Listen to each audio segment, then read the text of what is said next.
ساعت 1:30 شب 28 اپریل سال 2023 در یک زدخورد مسلحانه با گروه سرچکنی که از ولایت بدخشان افغانستان به قلمرو ولایت مختار کوهستان بدخشان وارد شدند، یک خدمتچی حربی از طرف تاجیکستان کشته شده است.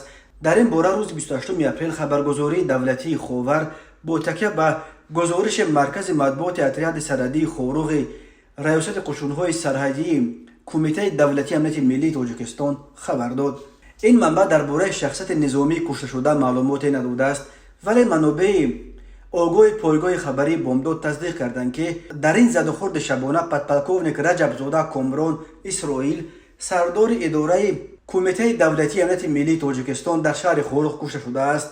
در عکسی که اداره بامداد پیدا کرد نیز دیده می شود که در مقامات خوروغ برای مرگ پدپلکوونیک کامران رجب زاده ماتم گرفتند.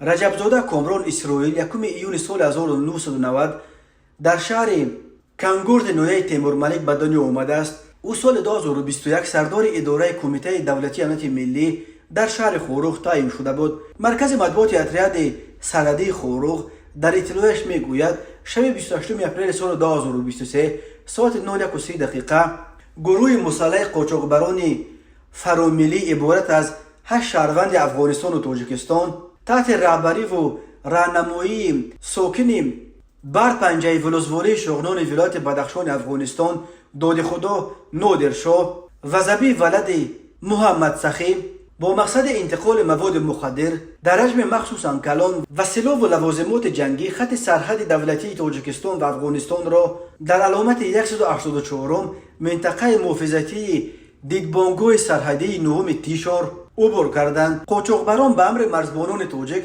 در خصوص تسلیم شدن اطاعت نکرده از سلاح‌های گروهی آتش کشیدند. جنایتکاران به آتش جوابی توپ نآورده مواد مخدر و سلاح و لوازمات جنگی را در جای حادثه پرتافته با استفاده از تاریکی شب به طرف افغانستان فرار کردند.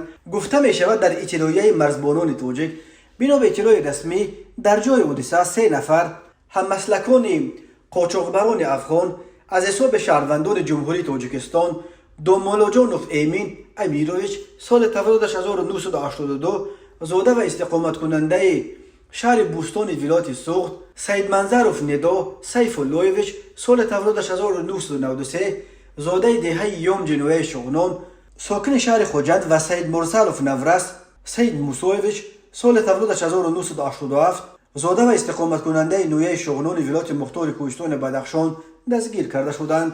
اتریاد مرزبانی خوروغ خبر داد که از جای حادثه همچنین 45 کیلوگرم مواد مخدر سخت تاثیر نوع هیروئین، 1 عدد اتومات کلاشنیکوف با 4 عدد تیردان، 1 عدد دوربین مخصوص نظارت شبانه و $10,000 امریکایی دریافت و مصادره کرده شده است. متاسفانه هنگام زدخورد مسلحانه با قاچاقبران افغان 1 نفر خدمتچی حربی به هلاکت رسید.